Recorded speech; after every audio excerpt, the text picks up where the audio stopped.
hello. Welcome back to Champions of the Fae. I'm very excited for this next episode, where we may or may not see the consequences of our own actions from the last session. I'm sure it'll be fine. It's going to be great. Before we jump in, though, I'm going to say a few words about sponsors, which are going to be listed in chat here. Excuse me. They are Fundamental RPG, which is a simple D20 system that's not tied to a genre, so you can use it to play anything from high fantasy to sci-fi and everything in between. It's currently on sale on Amazon for only $8, and that's an Amazon sale, so full royalties go to me, the creator of the game. So if you want a great discount on Amazon's dime, now's a great time to go buy it. You can also pick up the PDF or the free quick play guide over at my coffee shop, which is just coffee.com/Raven, like it's spelled at the bottom of the screen. Also, go check out Raven Flight Games over at Start Playing Games. We also have a Discord now, which I don't have the invite link to off the top of my head, but I'll throw that in chat before the game is over. Excuse me. But that is the brand under which I create table talk books like Fundamental RPG, and I also do professional GMing through Start Playing Games. There's a link right there in chat. I have a upcoming Monster of the Week game that there's still plenty of time to sign up for, so definitely check that out. It's a time-traveling horror game that's going to be a lot of fun. And then finally, Black Feather Guild is affiliated with Die Hard Dice, so if you use the code BLACKFEATHER over at dieharddice.com, you can get 10% off of your order, and they are super awesome over there. And then finally, not sponsored, but really cool thing, you should go check out Children and Champions of the Fae. It's a PDF supplement for D&D 5e that we're using quite a bit for this campaign. There's some really cool stuff in there, so go check that out.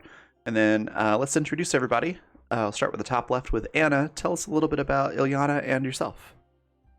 Yeah, I'm Anna, aka Archival Does Funny most places on the internet. I'm a queer and trans advocate, museum worker, and TTRPG streamer and podcaster. If any of that sounds interesting, you find me on Twitter at Archival Does Fun. And I play Ilyana, the soul knife rogue of the party. I lied to a demon lord last session with some really great rolls, and we're gonna see how that plays out today. I'm sure it's gonna go great. Awesome. Next, we've got Ian. Tell us a little bit about Marosha and yourself. Hey, everybody. I'm Ian. You can find me on all socials at your boy Big, which is YABOIBIG. And yeah, I play Marosha, the half orc barbarian pirate sailor type doohickey.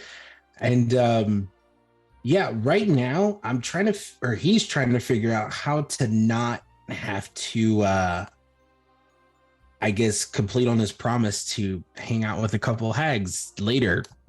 Maybe we could just rush on out of here before I have to fill that promise. But if he does, hey, it'll be fun. I'm very much looking forward to seeing how that plays out. Next, we've got M. Tell us a little bit about Ben and yourself. Yeah, I'm Emily. You can find me at Timberdoodles on Twitter. I'm a digital artist, and I play Ben, an artificer artillerist who is not from the Feywild, but somehow got that clutch arcana check and figured out we were hanging out with a demon lord and would like to leave as soon as possible. Absolutely. Next, we would have Par playing Gren. His internet's been kind of weird today, so I believe he's going to be back. He mentioned he was having some internet issues and then got disconnected. So hopefully we'll have Par back playing Gren. Par's awesome. Definitely go check out his Twitter, and I'll let him do the rest of the introduction when he gets back. Next is me. I'm Raven. I'm a professional game master and game designer. I do a whole bunch of other stuff with tabletop as well, like voice acting and graphic art and things like that. You can check out all of my stuff at The Raven, like it's spelled below where my face would normally be. I'm not feeling super great tonight, so I'm not doing cameras tonight, but it would normally be below my face. And also over on Hive at the same name. And then I did grab that invite link, so if you want to join the Raven Flight Games Discord, That link will be in chat. There we go. And then I play Othi. She is a halfling paladin who's sort of a tank by day and therapist by night. She really just wants to help people and is really upbeat. She's fun to play. And we'll see if she can ward off the consequences of our actions when that happens, inevitably. Next, we've got Zan. Tell us a little bit about Varen and yourself. Yeah, I'm Zan. I am in Zanity TTRPG and many of the internet places. I'm doing some really cool stuff that I'll talk about there at the end, but right now I feel like this poor forest horror that is currently in the shape of an eldritch crawdad is a little worried that they might change back into a forest horror in front of all these hags. This is going to be, we're working on a clock for sure. Yeah. That's me and Varen. Awesome. And then next we've got Andy. Tell us about your awesome self in this awesome game that you've put together, and take it away. All right. Hey, welcome in, everybody. I am Andy, Martinez Tweets and Twitter, the storyteller, the world builder, and your DM, everybody else, and everything else, and the demon lord that we've been hearing so much about, as well as those hags around them. Let's go ahead and jump back in. As you've all been on quite an expedition these past couple of days, weeks, however long it's been for you in the Feywild, it gets a little bit weird out here. But you started on a task, on a mission to try and get information, really, and found each other along the way. One of you happened to have a certain object in your possession that now, looking back, you've seen that a lot of others have had their eyes on too. You found your way to talk to a couple of different folks. You introduced yourselves to the Mouse King out in Nymphindor and met a few folks along the way, Avery, the carbuncle, who is currently with you as well, and eventually made your way into Ehib, looking for information on the Primal Court, and you found it. After getting lost a little bit, found your way to the lair and talked your way in, passing all of these vicious-looking plants and objects around the outside of this massive tree, where, after watching it for a little bit, you saw that there were some individuals that looked like they were captured and brought in there as well. You haven't seen them yet. What you have seen, though, are two different hags, and they brought you into a large room where you met the demon lord, Ragda, the queen of the witches, and lied straight out of your teeth, right to her face, about your reasons, about why you were here, and your desires to join the Primal Court. After being cautiously accepted in, you find yourself in this room that has an altar off to the side.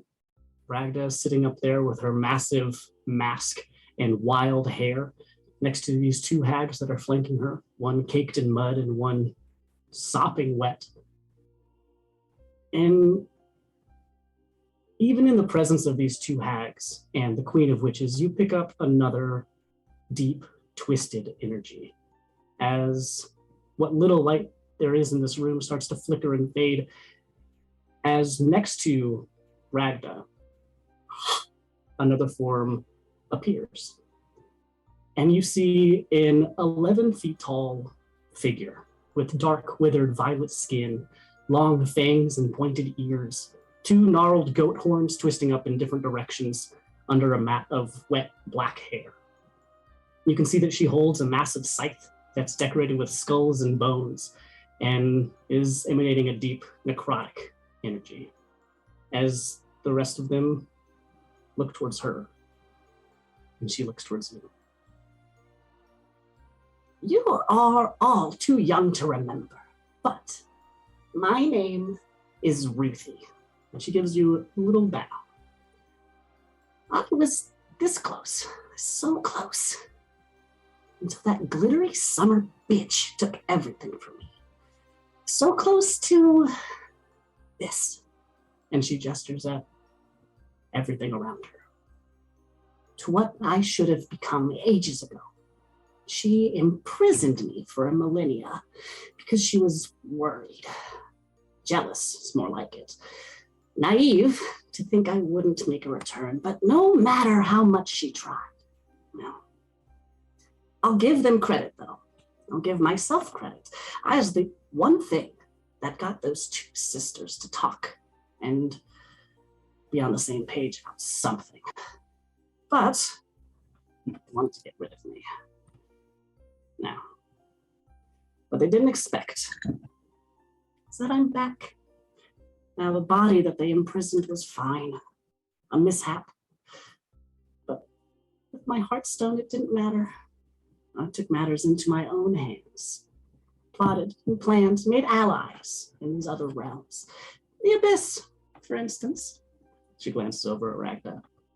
This new version of the wilds that I've seen has been far too bright and cheery. I long for change. We all agree.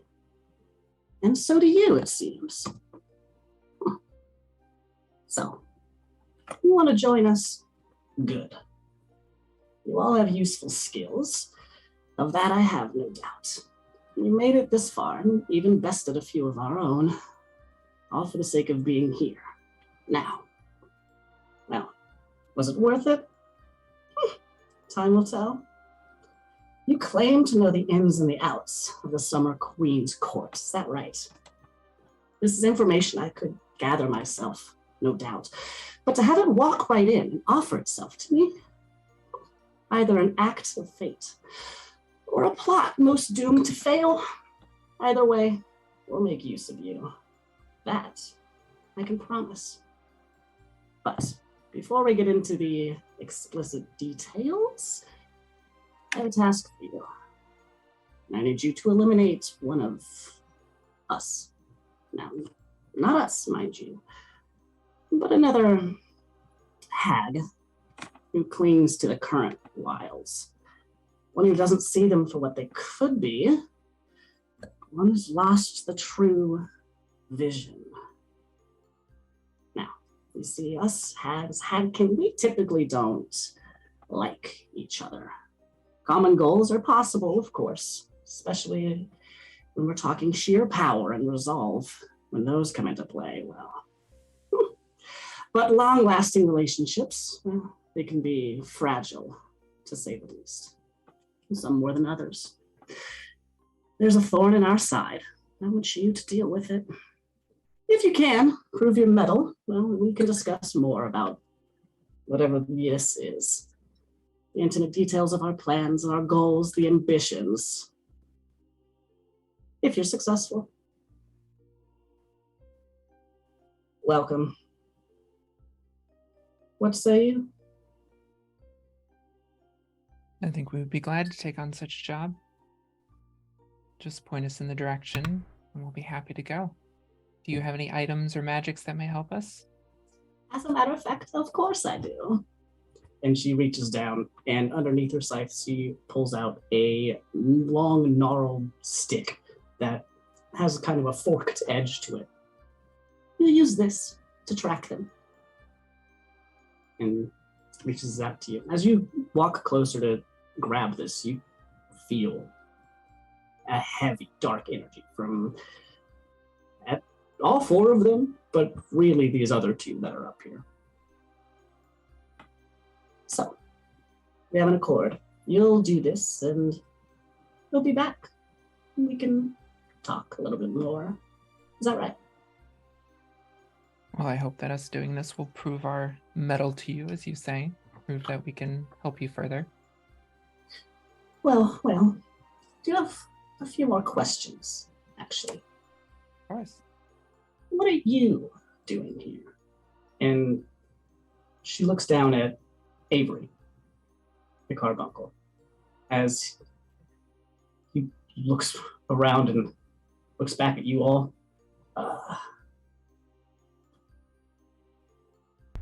You can tell that he's feeling a little bit out of his league right now. But looking up to you, like, is it okay if I just, like, talk or say things, or? Glancing down at him. We found him on the road. He seemed to want the same things we have. He's helped us do a few jobs since then. Interesting. Well, is that true?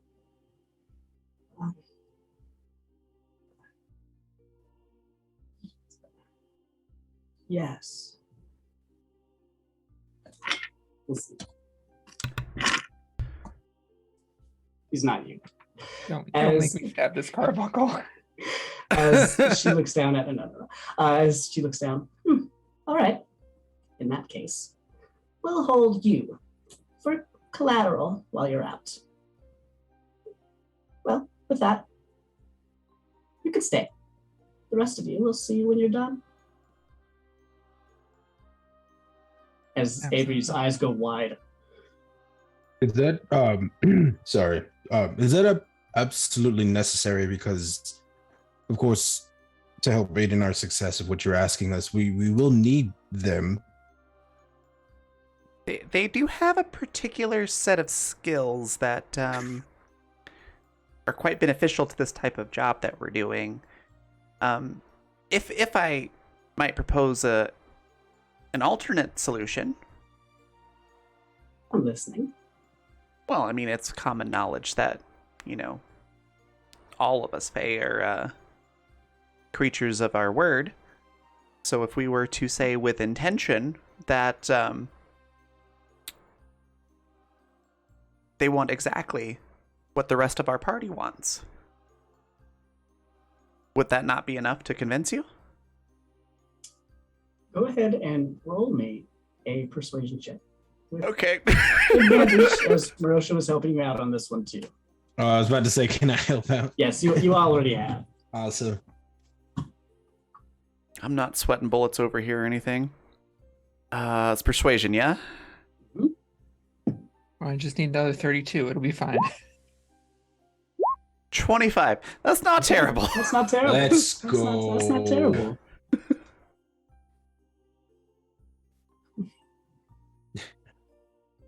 Feel I want to add that like trademark Ileana line. I can also bolster that if I need Nope. I sincerely wish I could, but nope. But only if it failed. Yeah, best I've got is if I had rolled a 1, I could have re-rolled it, but I did not. Well, 25 still very good. As you see Ruthie look you all up and down. You would be safe here, but we attempt to return. We will send someone with you instead. Or at least to keep tabs. Do you have one, Glorp? As you see her look over at the hag that's currently caked in mud, as she takes out a little doll and just plops it on the ground. You may all go. We'll be watching, waiting for your return or demise. Either way, it's fine with us. Now, anything else? Leans over to Oath. Do we have to bring that doll with us? I think so. I think that's the deal they're implying here. Not carrying that doll. It's creepy. It might just actually walk behind us. I don't know. That's even worse. Okay. It's better than leaving Avery here. I know, yeah. Just could have been anything. Like a rock, maybe. They have rocks everywhere. They'd had to give us a doll. It seems par for the course. As you two are having this conversation and whispering back and forth, you both take a glance over this doll, and it is just sitting there looking at you. Oh, I hate that. Oh God, absolutely not. Anyone with good insight, I think, noticed that Ileana pointedly did not argue about leaving Avery here as a hostage. Oh, Oathie But, definitely picked up on that. Yeah, so did Ben. Could we have the name of the person that we are seeking? I suppose you're going to be hunting one of the Nymphindorian hags. Brought their way over here. Xenophia. She's been here for some time, Oh shit. and being as intent as she is, has taken it upon herself to hinder us as much as she can. I want you to bring her to me, dead or alive. And once we've dealt with her, and you've proved yourself, then we'll discuss further. Do you have a preference? Whatever's easiest. She probably won't want to come willingly, though. But that will lead you there, at least a little bit. What you have here is a way to locate her. It only works for a short time, but you can use it 3 times if you need to. Be careful. Don't let her find you first. But be powerful. Confident. I believe in you. Is that all? No. I think that answers all of our questions. We should be off, I think, to finish this for you. Thank you for the trust that you are putting in us. I agree. I'm excited to see what happens next. As am I. Off you go. We have much to plan. And as you all start to exit out, you do see that this doll sits up and walks after you. It is not, it's taken about 15 or so feet behind you, but it's definitely there. The hostage. And you walk out as the roots move out of your way once again, being escorted by the hag that is dripping wet, who you've learned their names as well. The one who is dripping wet is Nadine, and the one who is caked in mud is Glorp. Or I'm sorry, Cascade is the one who is dripping wet. My mistake. And you see the same sights that you saw before. All of the plants that are also following you and watching you as you start to exit out. And as you get a little bit further away, Avery finally, oh gosh, oh boy.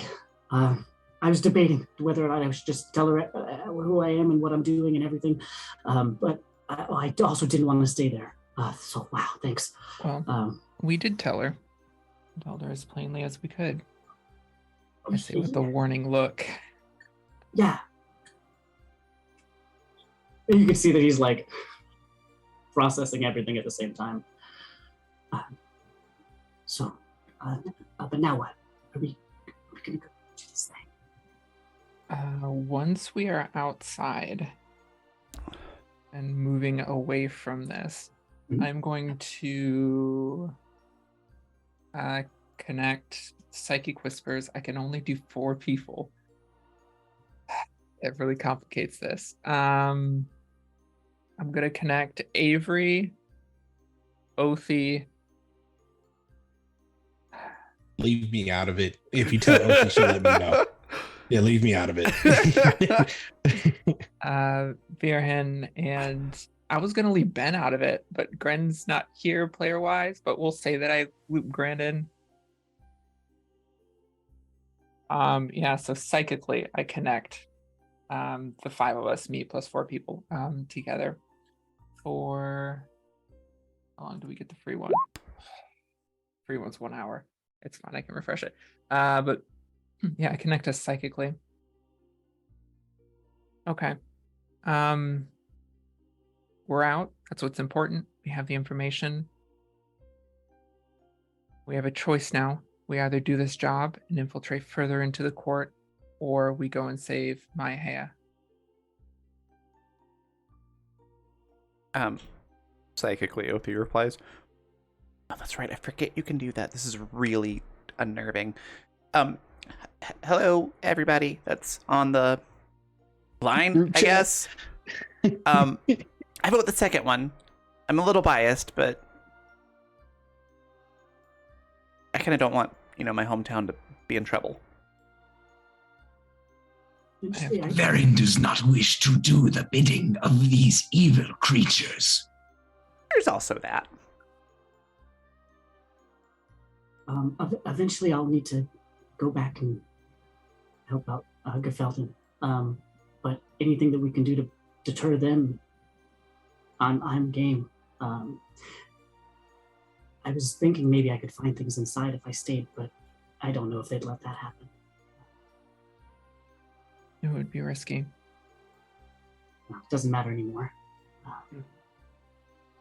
They mentioned the rule of three, which I have to assume is whatever party they sent to Maihea. We need to beat them there. We can't do that on foot. I still think hunting down the Santa Fe may be our best shot.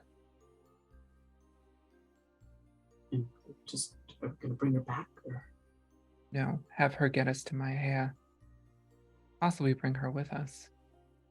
If she is working against this primal court.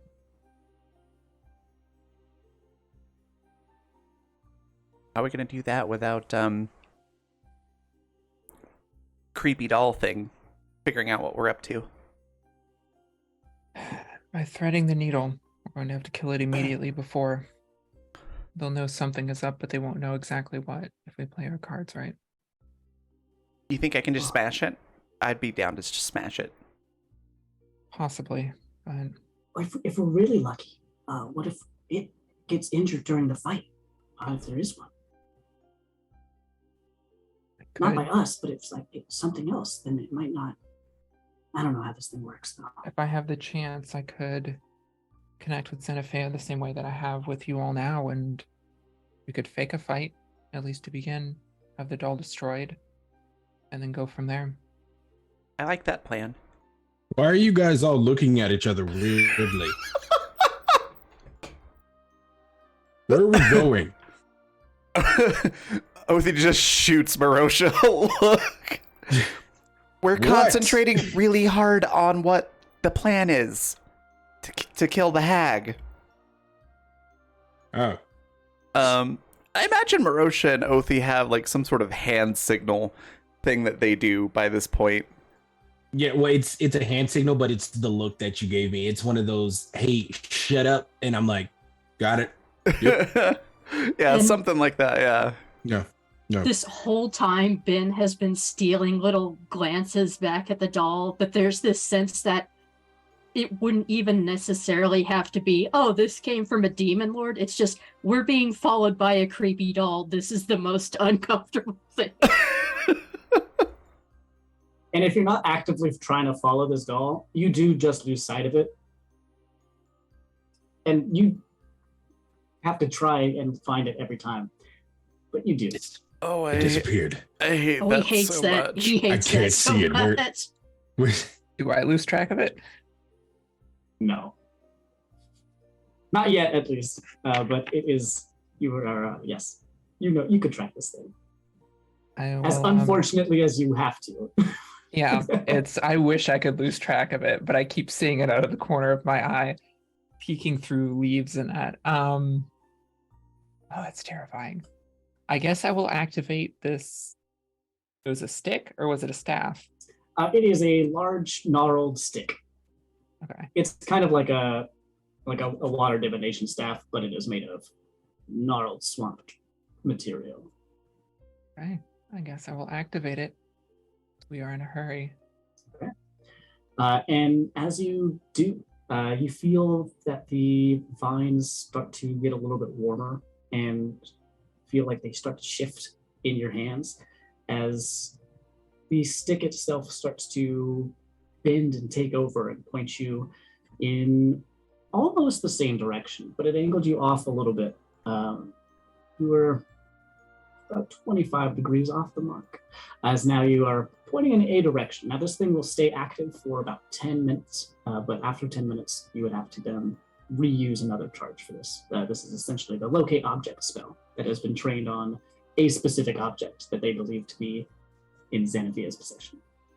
So we have 3 10-minute spans of locate object to find somebody in an entire swamp realm. Mm-hmm.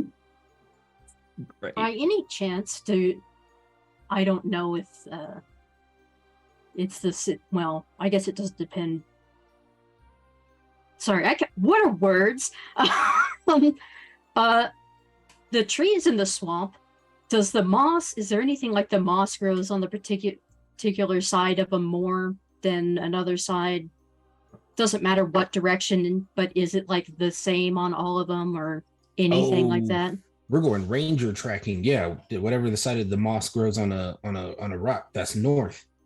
Yes, Yeah, but it's even weird if here it's not in north, Ehib, though, but even if it's not north, as long as it's the same direction, we could maybe orient to that so that we stay on a course, maybe.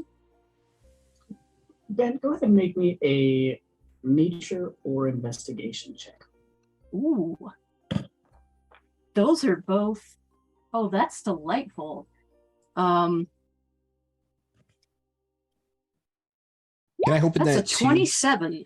Never mind. Okay. I am proficient in both of those, and I could, if I used artisan tools, add a 6 to either one of those. Excellent. Yeah, looking around at this idea, you know how plants work. You know how ecosystems function in all the places that you've gotten to travel to. So why not? But it's very weird here. Even the sense that, the moss isn't not just on one side of the things. It is kind of everywhere and intermittent a lot. And it also feels like, while you never saw the before, it feels like this is very much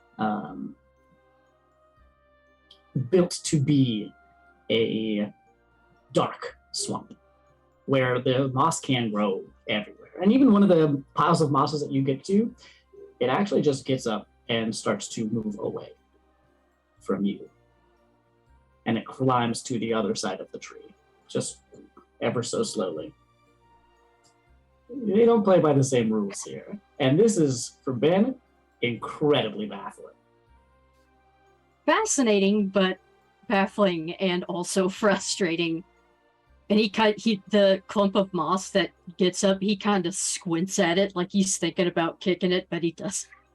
As you even think about kicking it, it explodes into a cloud of flies and just is gone.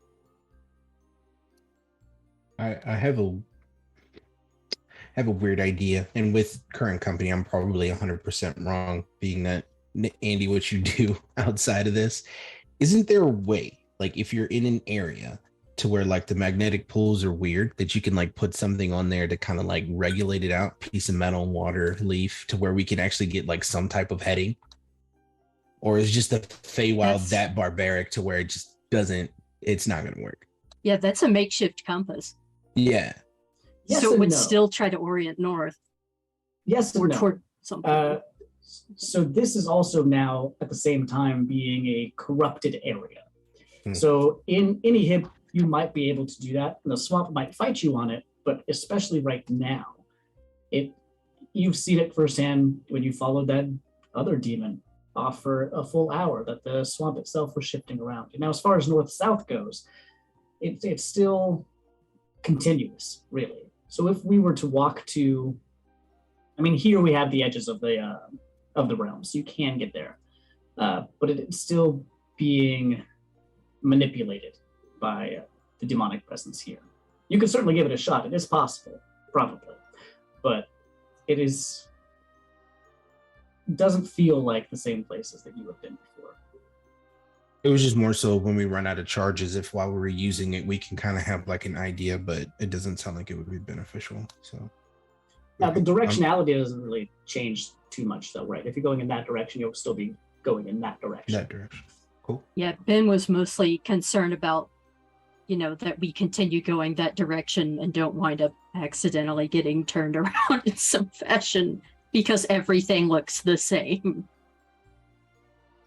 Is that something that Varen's Labyrinthian recall would be able to help with? I know we talked about it like going funky when we got into the Yes. into the demon range, but would Mhm. it still be accurate enough to know, like, yes, we are continuing in a straight direction? Yes. So the Okay. only reason that it stopped being as accurate as it has been for you is because that you completed you checked the boxes that demon had, and then it started to be a little funky for directionality. But by now, you both killed that demon, and it's been a little bit of time, so that effect has worn off from you. Cool. So good recall on things, but as far as pure like magnetic fields, that part gets a little funky. You could certainly try for it, but yes, your labyrinthian recall absolutely would be a good way to use. Good thing to use here. Ben does pull out the journal he's been using, and he simply writes in all caps an acronym IHTFP, and then closes it. Everyone, we have made this fucking good place, plans too. for what to do soon. But we are also operating on another time limit. The doll is watching. I can only inhabit this shell for so long. Then we just need to make as quick of time as we can finding her. Yes.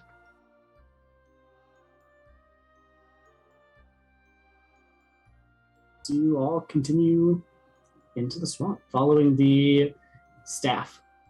The landscape is murky as always, but what was once a lively swamp now reflects the dark creatures that have taken over's noxiousness, such that you see that the land itself, which always looked a little dangerous, is now even more so.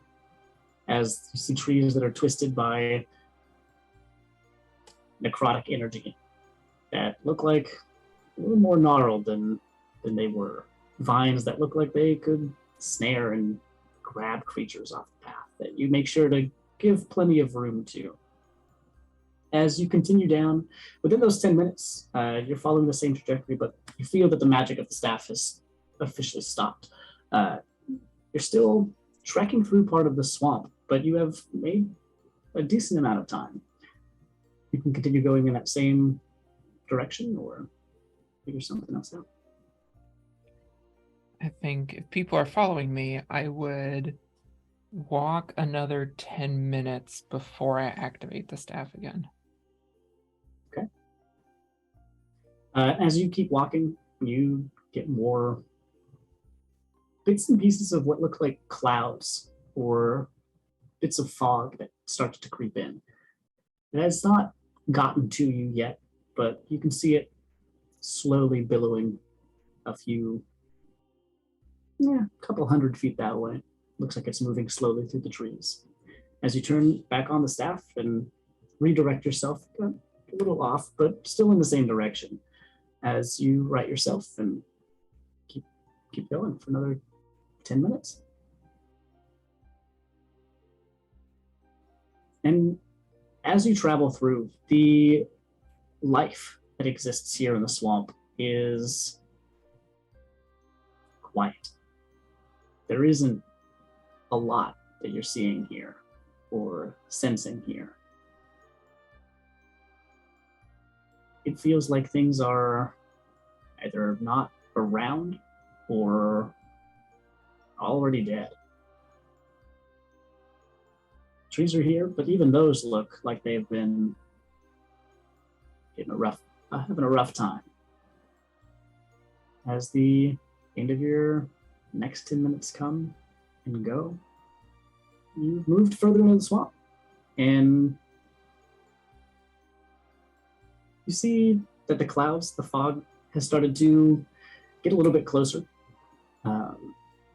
Off, you see that to your left is a very, very dense thicket of trees, but further ahead of you looks to be at least maybe a clearing. It's tough to tell from this far away. This is the first clearing we've seen in a while. Mhm. Is that right? Yeah, the rest of it's been pretty densely populated trees, not like a dense thicket, but enough where it's been kind of like a murky forest with water that's been ankle height at some places, mud that pressed it, suck in your shoes as you walk through it. But And running to everyone else. I think there's a clearing up there. It might be best if I scout ahead. Check it out. Anybody is welcome to come with me if they can be quiet. I'd like to go. Yeah, I'll definitely stay here. I am not good at being quiet. Yeah, ditto there. And clearings have worked out so well for us so far. I'm gonna go with you. I'm confident. Let's do this. As we sneak forward, I want to, without looking at it, keep track of the doll and see how it reacts to splitting up, because that's part of my reason for doing this. Okay. Is to see who it's focused on. Okay. I need all of the folks going with you to make a stealth check for me. 22. Nice. Oof. I will I'll add to that if that's a failure. It's dim light, right? Yes, it is. Okay, yeah, so I have advantage. Okay. And then Avery got a 16. Viren, where are you going with him? No, Viren was staying behind. It's kind of hard to be stealthy when you're a big old crawdad. Fair enough. Built for a lot of things. Stealth ain't one of them. No one look at me.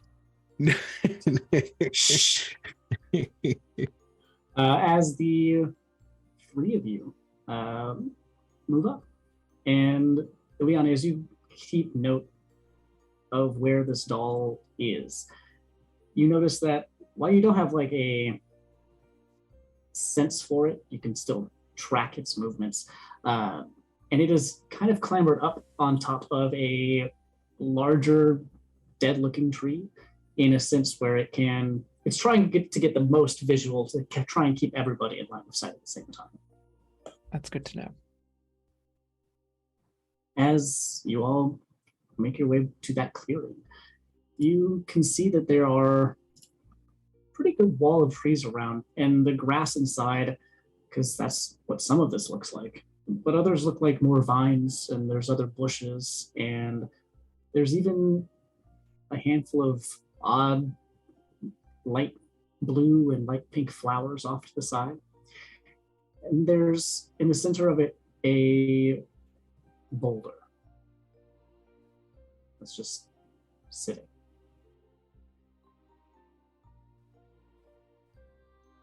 Did you say boulder or A boulder? boulder, a large rock that is just in Gotcha. the center of this clearing. And that's what all three of you see, as you're still outside of the clearing itself in the tree line.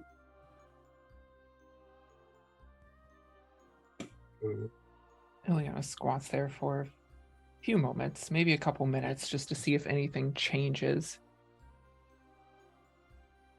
And if not, And it's all pretty still. And you said it's just dim. We're not looking like full night here. Yeah. Okay. Yeah, not nighttime, but it is very similar to this. Oh, okay.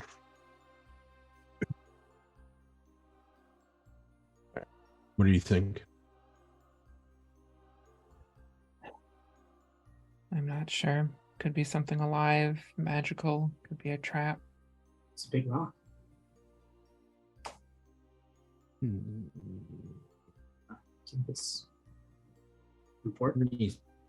Any small stones around us? Make an investigation check.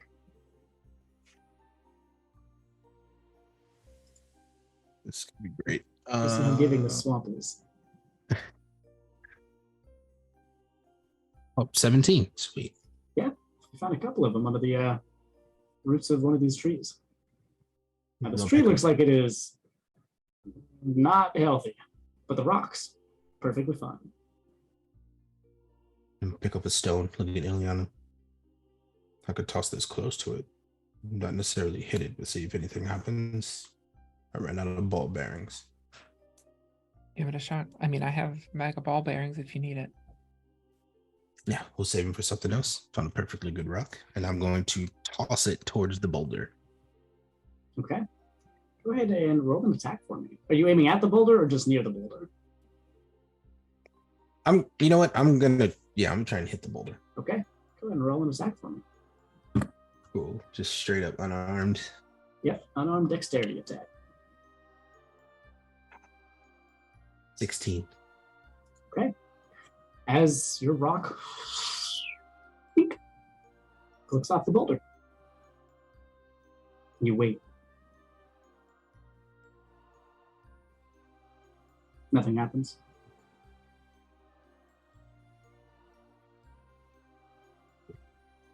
Probably just a boulder. It seemed that way. Perhaps we keep moving. Ileana. On the far side of the clearing, you see movement and a little shape, a bigger shape, a larger shape, as it looks like there's directly across from where you are. It looks like there is another humanoid figure masked by these trees. That looks like it's also just outside of the clearing.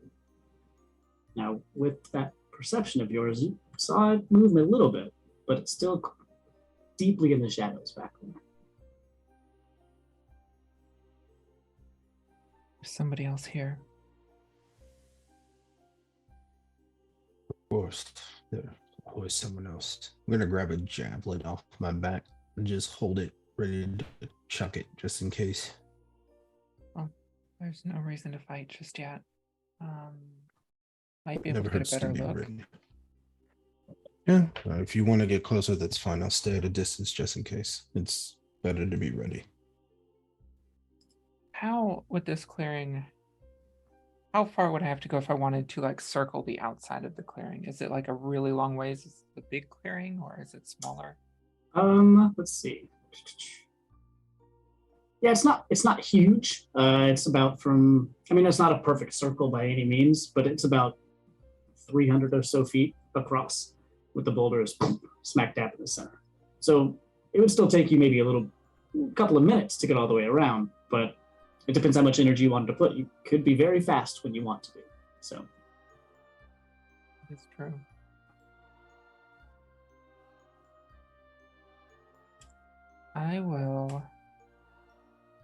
I couldn't tell if this other humanoid was looking at us, right? All I could see was that.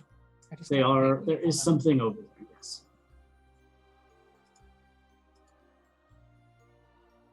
I will. I'm probably gonna regret burning invisibility early in the day. Yeah. I will turn invisible. So I'll give Marosha a nod and Liana disappears. Just kind of melts down into the shadows. And I will kind of sneak my way around. Okay. As you go off and move all the way around this clearing, go ahead and make me a stealth check with advantage.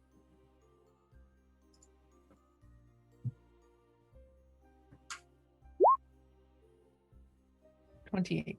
Okay, awesome. And your goal is to figure out what this thing is, yeah? Yes, and if that's a failure, I can bolster it. That one is going to be just fine.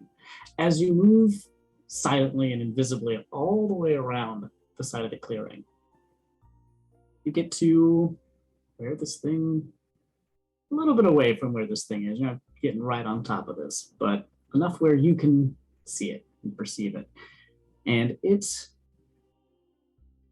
is an odd thing to witness. And it takes you a second to figure out that this is still the same thing that you were seeing. Because while it looked like a humanoid from where you were, now it looks like a batch of gnarled branches and tree bits. And that's not all. It also looks like it has a few weapons that are sticking into it. It looks like it has a few scales that are sticking into it, a few shells that are sticking into it. It also looks like it's dripping kind of this blackish liquid, and it's just standing there. It didn't perceive you, but you can see it.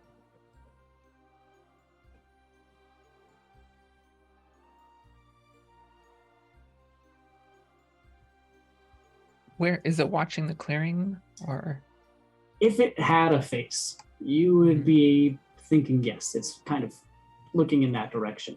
But as far as you can tell, it doesn't have humanoid features other than maybe bits of humanoid features that are intermingled. That's okay. But judging by its pose, its attention seems to be at least in that general direction. Probably no way around it. Yeah, I'm going to remain invisible. Okay. I'm going to back out just a bit. And then I'm going to call out to it just from behind a bunch of trees or something, just so that my voice is kind of very disembodied. I'm looking for a hag. Just see how it reacts. It does not. Interesting.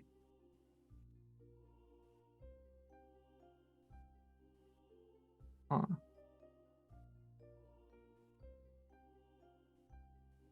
Okay. I will head back to Marosha then. Okay. As you swoop all the way back around, still invisible, you find once again Marosha and Avery, who are waiting for you where you left them. There's a creature. Oh, perhaps? Jesus. Okay. Oh, you too? Oh my goodness. Don't do that. There's no way to not scare you. You could just tap. No, that wouldn't be good either. If I touched you, it would also scare you. Yeah. Okay, what'd you find? What is it? Yeah. There's a creature, perhaps. It's odd. There are things sticking out of it, growing out of it, stuck into it. I'm not sure exactly. It didn't respond when I tried to talk to it. It's watching the clearing. Probably dangerous.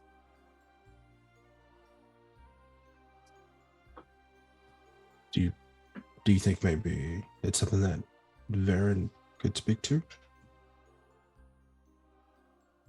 Perhaps. I guess I didn't try arboreal.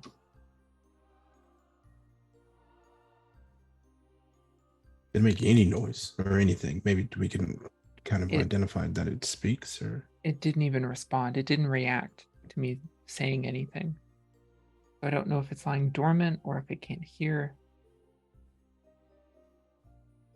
is there a way around it?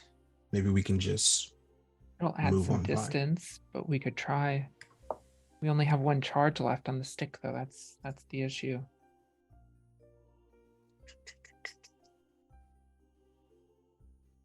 I would prefer not to fight anything right now. I agree.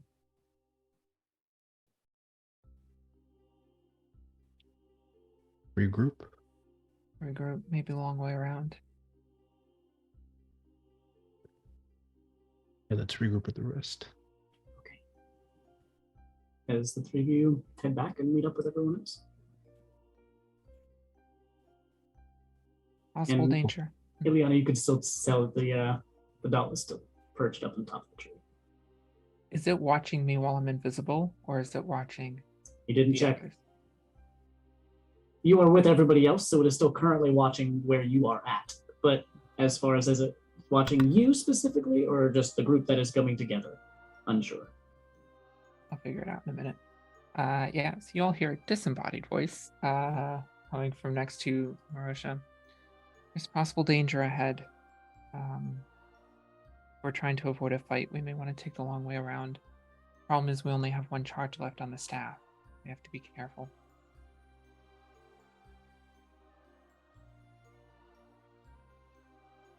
All right. How far away is the creepy doll? Could I kind of It's about 20 feet up there. 20 feet above us? Yeah. I'm gonna look up at it and go, if you could, to come down here, I have a question for you. Oh. Make a persuasion check for me. He's just giving Marosha a look like, why are you talking to it? Ben is also giving Marosha a look like, why are you talking to it? Listen. I'm giving him a look like I don't want to do this, but we are limited on the charges on this thing. There's something in the clearing. I prefer not to fight. The only thing that seems to know where it's going is that thing. So I'm going to ask. It's a 10. Yeah, you yell up to it. And it moves, but it does not come down. Okay. They told us that they're watching through this, right? That was the sense that you can get, yeah. That was this. Would it be all three of them or just the head demon lady? That part was unsure. It was given to you by the Mud Hag, Glory. The mother. Okay. He's gonna look up at it again, and he's gonna go, it would be worth your while if you came down here and answered my question. And he's gonna kind of do one of these things, kind of show a little chest, see if he can persuade who's watching to make the doll come down. Okay. Othie's Roll one just more time on that one. Othie's just pinching the bridge of her nose, like, Add oh a my little god. spice to it. You have to use what you have. Oh, sweet. That one's better. 18. And it just so happens that Glorp has been the one you have been hate flirting with for a little bit. So it does in the worst way possible. It like bends its back over and crawls upside down all the way down as it flips itself right side up. Instant regret. And she's like, oh. Ben mutters under his breath, I need an old priest and a young priest. Thank you. Listen, we know you're watching. Obviously, you're making sure that we're doing our job. There's a thing in the clearing. We need to get around it. We don't want to waste the charge. Can you direct us? Starts to just reach out for you.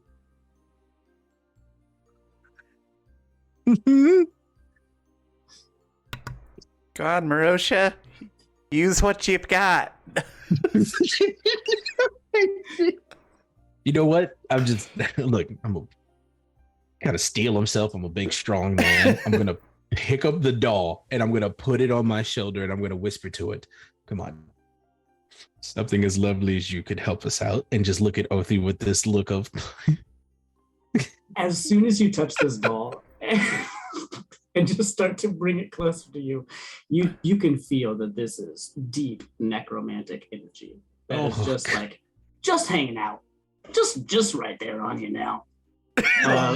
It also very clearly has a mouth that is sewed shut. It doesn't look like it requires air or food or water or sleep or anything like that. Also doesn't really look like it can talk, but it is happy to be right here with the group as it kind of like latches itself around the base of your neck. Oh. Yeah. Up to you. Listen, this is a one-time deal. Please get us around this thing. I would greatly appreciate it. Just kind of snuggles up.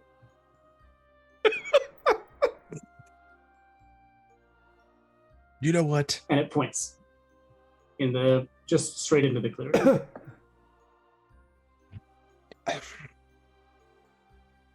Thank you. I'm going to name you something. You're going to be my friend now. Your name is Denise. So Denise said to go over there in the clearing. Okay. Everyone be ready for a fight, I guess. Great. Thank you, Denise. You can go back over to your tree. I'll call you later. It does not let you go. Damn it. I've made this I decision. mean, just take some hits in a fight if we're in a fight. Yep. Let's go. Yep. Oathie just moves past you, kind of close. Not quite like a shoulder check, but close enough that like her arm brushes your arm. She just goes, "Aw, you two are so cute together." Yeah. Ben hums a couple of bars of happy together as he walks by Marosha and kind of gives him like this shit-eating grin. I'm so happy to have my first familiar. Yay. Have you ever seen a crawfish give you a mocking grin? I'm catching it on all sides today. But you know what? Someone's got to be the wild card, and I'll do it. You can't see Ileana, so you don't know if she's mocking you or not. I am, but you don't know that. I'm gonna turn this negative into a positive. Me and Denise are about to be the best friends ever. Let's go. Oh my god. Denise snuggles up into you right here even more. Just right to your neck.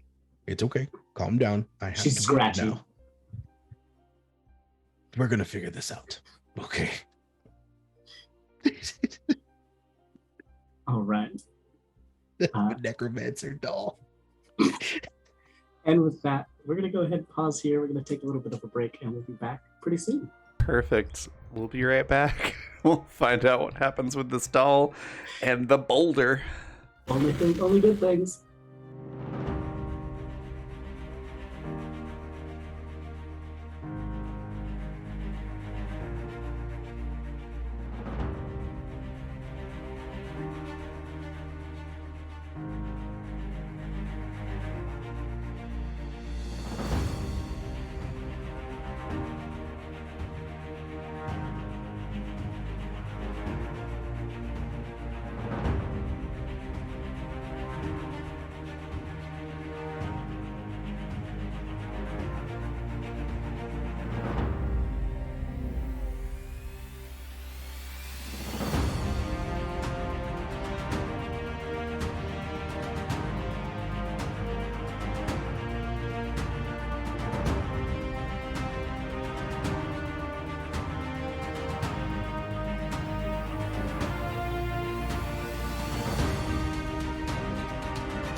Hey, and we're back. And welcome back. As we jump back into the clearing, where you all have found a large boulder, a big rock in the middle of this clearing, and something else on the other side of it. A mass of plants and sticks and parts of things that once were alive, weapons, bits and pieces that picked up here and there, black liquid and red liquids, and no response as it stood perfectly still, even after being yelled at. The boulder is disturbed by this imagery. The boulder! As you all come back together and have discussed a certain romance between a newly found dynamic duo, as Marosha has a new friend attached to his neck. You all are figuring out what to do. This doll is pointing you directly into the clearing. What do you want to do now? I will break off from the group by like 15 feet to the side, since I'm invisible, just in case something happens. Gives me slightly better positioning. And when I do that, does the doll watch me, or can it not see me while I'm invisible?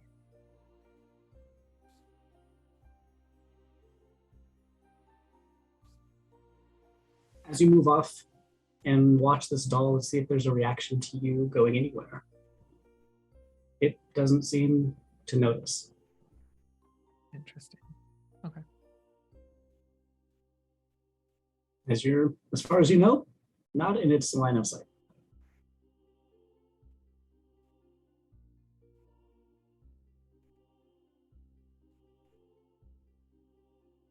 So would you? Sorry, Denise, if you could do me a favor, just maybe just loosen the grip a little bit. I thank you so much. Daddy has to work now, and he's just kind of doing what it needs to kind of. Oh, are you trying to remove Denise? Yeah, so she can I have to do Make a things. strength check. Yeah, let's do that. I'm a strong boy. As you're trying to do that, Othi is just shooting a look at you and going like, "You did not just say Daddy has to go to work now." I'm gonna do one of these sharp head turns to Othi and goes, "Yes." She just does like what face. It's a 19. Okay, that's good. Denise got a what? As you're easily able to pry Denise off. Where are you trying to put the doll? I just kind of you could go back in your tree, watch from up there. All right. As you just shove Denise off, it clambers up, still watching you as it goes, as it perches back up. And you know it's still, as it sets it on you. I feel like we misjudged her. I think this is going to be good. Okay. Ileana, you're invisible. You are off a ways a little bit. We'll go into the clearing. Okay. Thinking that my party is probably following behind because that was the plan. Yeah. Does everyone go? Tyrion boldly scuttles into the clearing. Okay. Now what? There's a boulder right in front of you. You walking up to it? I think Viren was assuming that other people would come too, but oh no, I'm Ben is there. Likewise going into the clearing. Yeah. Othi's somewhere in the middle. Viren will still poke the rock. As you just walk the distance straight up to this boulder. It sits in front of you.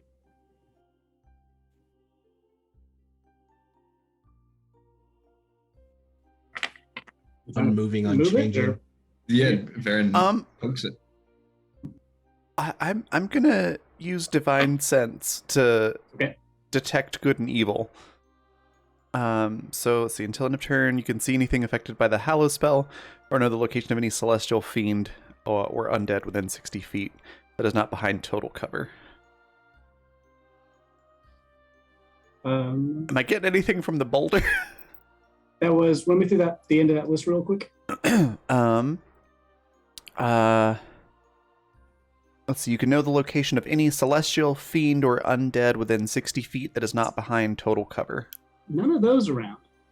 No celestials, fiends, or undead. Yep. I think it's just a boulder. I'm gonna do one of these on top of the boulder, like Just smack it a couple of times. smack it a couple times. Like it's just a boulder. It's just a rock. Okay. As you smack it a couple of times and make decent contact, it's a solid rock. And out of the corner of your eye, you see movement.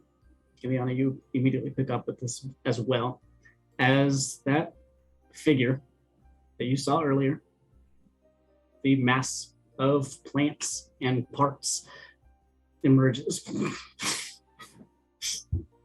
out of the overgrowth and starts to walk directly in your direction, straight at the boulder.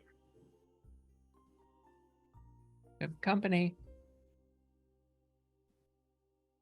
I'm gonna kind of move out of its line. Heading straight for you. It'll take, I don't know, 30 seconds, 45 seconds for it to get there. Straight towards those by the boulder, or towards me. Towards everyone by the boulder. You are off on your own right now. I'm gonna move out of its like direction. Yeah, Ben is also going to kind of back, off to the side, kind of move away from the boulder. I don't suppose you could really tell whether this thing is walking aggressively. As this thing starts to move a little bit faster and wave its branches in the air as parts of its weaponry start to flail about, as I need everyone to roll initiative. That is yes. Yes, it's being aggressive now. 14. Go.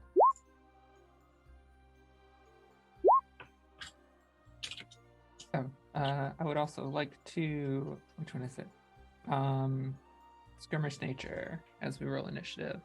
So it needs to make an insight check contested by my deception check. It needs to make an insight check. Very bad.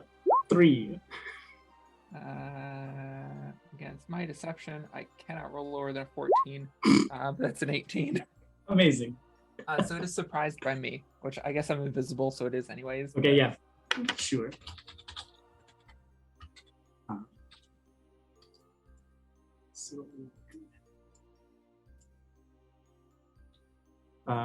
25 to 20. 20. Me, 24.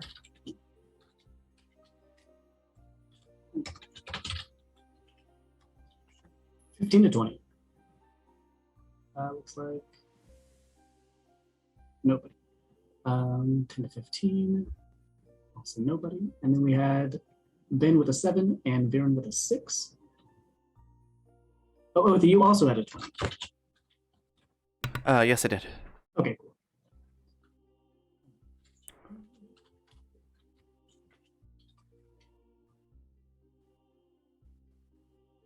Ben is not here. Okay, great. Ileana, you are invisible, and this thing is starting to pick up speed as it's heading directly for everybody else who is currently standing next to the boulder. What do you want to do? Question for you, mechanically. Since it's surprised by me, I have a surprise round. So since I go first, I'm going twice, essentially, right? Because it is surprised by you. I think that would skirmish nature give you a surprise round, or does it give you the surprise condition on the creature? Because those are slightly different things. It's surprised by me. Okay. It's a beauty. If that's too complicated, it's fine. I'm going to attack it. Yeah, so that would give you advantage on your attack, as it is surprised by you. But you would have already had that invisible, I think, anyway. So yeah, that's quite all right. Nobody can see it, but her silvery soul blade, the long needle, forms. I will step and throw it.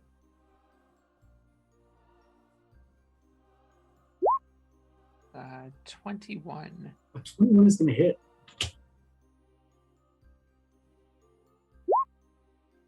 25 points of psychic damage. I hope psychic works. Okay. As you see this thing recoil in pain after it gets hit by your soul blades that just appear out of nowhere, as far as it's concerned. And then I pop. It's normal invisibility, so I pop into view. And I will back up. Let's see, I'm 15 feet from the boulder. I'll back up another 30 feet. Okay. Anything else? I have a bonus action. And Marosha, you are on deck. I will actually, I will click my Shoes of Speed with my bonus action, which will double my speed. So I'll actually go back. No, I'll stay where I am, 45 feet back. Okay. My speed is currently doubled. Okay. Marosha, you got this boulder. Just slapped it a couple of times. This thing started walking forward fast. What are you up to? Are we trying to get this thing down? Or are we going to talk to it? Anyone? Beautiful. So I'm going to go into a rage and just kind of keep me covered here. How far is it from us by the boulder for now? From where you are, it is about 90 feet away from you. Okay, it's about 90 feet. Okay. Yeah, it just started walking into the clearing, but it looks like it's starting to pick up speed. So the next turn is going to... Okay, gotcha. So I'm just going to look at Oath and be like, are we trying to hit this thing? Or we don't really know what's going on? Smash first, ask questions later. Okay, perfect. I'm going to... it's not close enough for me yet. So I'm gonna take the javelin that I actually had in my hand when we were stealthing, and I'm gonna toss it at it just to get something on it. Okay. It's a 13 to hit. A 13. As you launch your javelin, it looks like it latches into part of the branches, but not in a way that necessarily impacted the tree. It looks more of like this thing might have caught it in a way. It got kind of caught up in the entanglement. Okay. I'm gonna end my turn there and wait for it to get closer. Okay. Oath, you're up. Ben, you're on deck. All right, I'm going to run towards it and use my conch shell of grab attention. Okay. So it has to succeed on a saving throw against my power DC, which is 16, or it perceives me as the biggest threat present for 1 minute, and then has disadvantage on attacking any creature but me. Okay.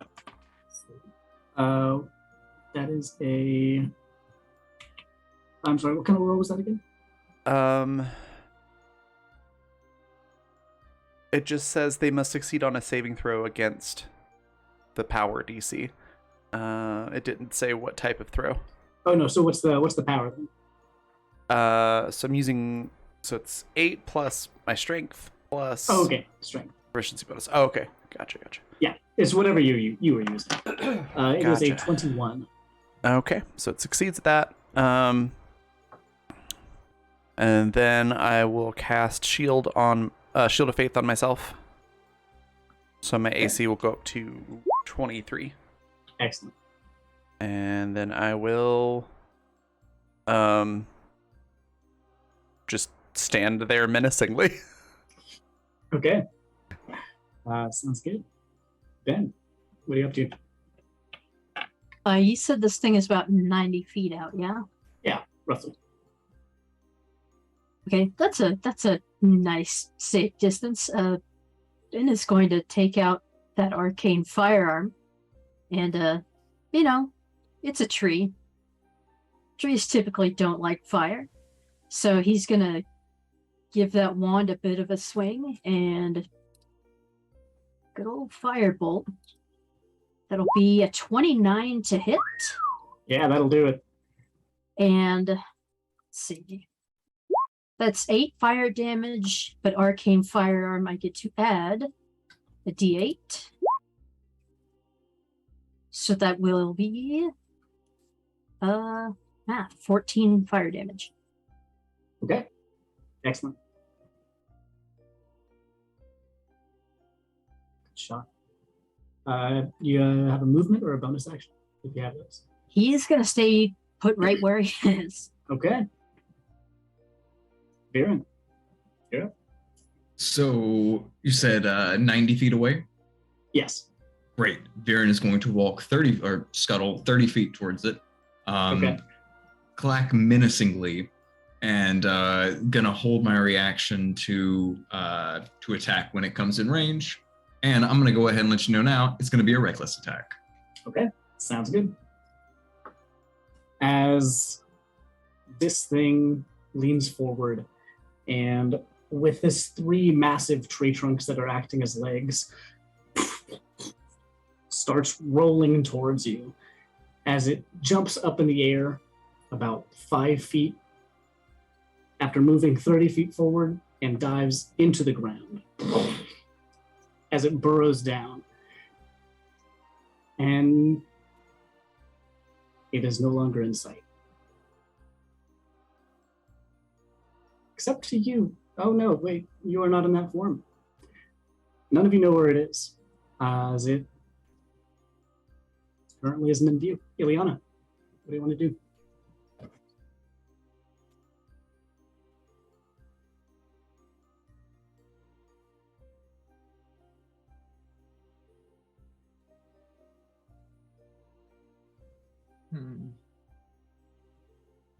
Are you checking to see something can be held and it can't? So I will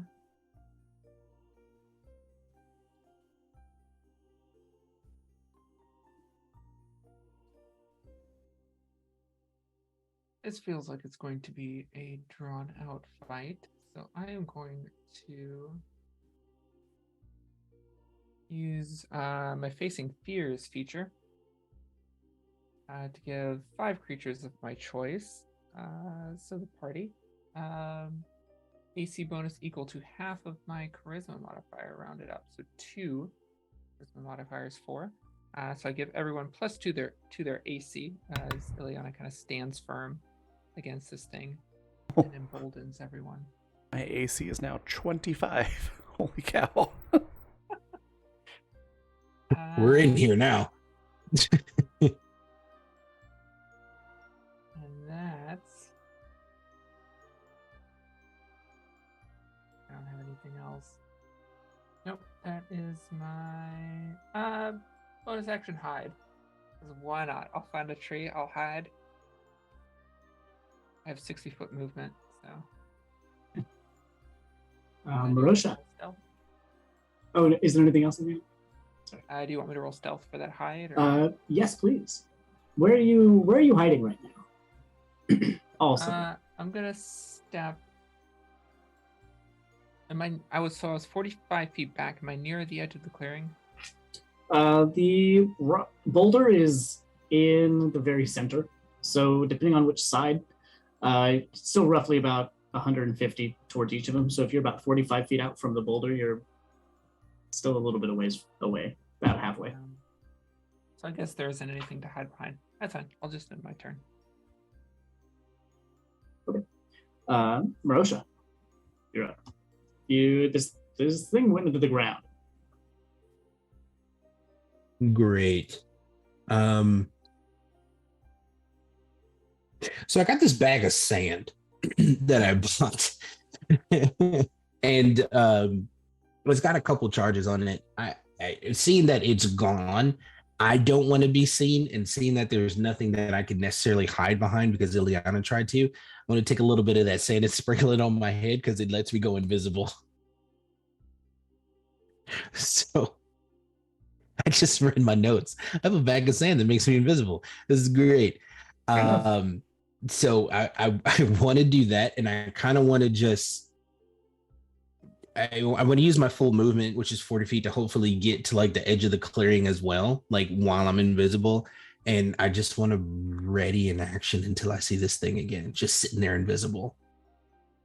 Okay.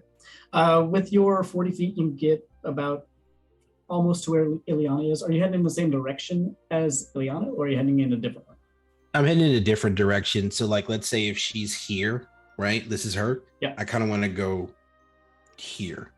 Okay. So we're not stacked on top of each other. And yeah, that's me right now. Because again, I'm running blind. Sweet. Othi, what are you up to? Well, since there's no longer a big monster to fight, Othi's gonna run back and hop up on the boulder. Okay. And just sort of be in a defensive position. And then, let's see. Seeing if there's something else that I can do for the party. I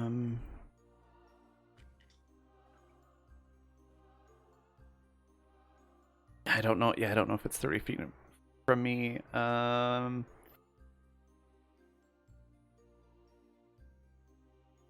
Facing Fears is the one that Leona's already doing, so I'll wait for that to drop off before I do one as well. I'll throw out Warm Embrace for my action. So as an action, I can lift the spirits of up to 5 of my allies that can see. Oh, that I can see within 60 feet of me. So sorry to those who are invisible. They can't become frightened for 1 minute. And if they are already frightened, the condition immediately ends for them. I'll do that one. That'll be my turn. All right. So that affects Ben and Vera and Avery, who I also almost forgot. Avery's here too.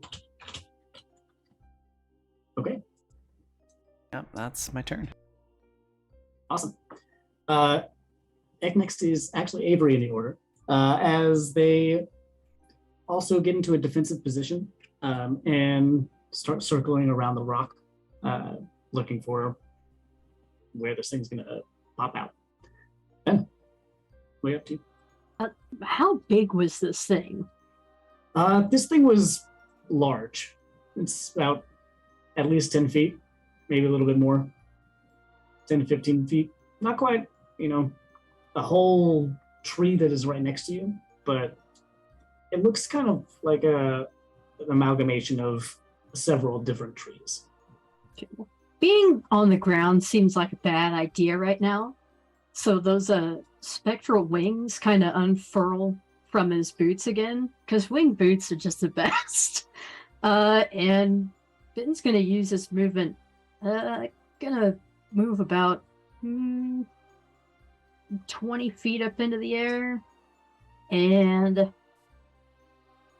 gonna hold an action on Ray of Frost. Okay. Vera, what are you up to? Okay, if it wants to play this game and everyone on the team seems to be on board with team defense, we're going to have to change our tactics a little bit. So there's going to be the terrible like cracking and like sound of the chitin breaking apart and then reforming into bone and fur and sinew, and Varen kind of like shakes itself back into its proper form and looks around and goes, but now I will know where you are. Am I aware of where it is? You are aware of where it is. You have tremor sense, yeah? I do. Absolutely. This is the thing.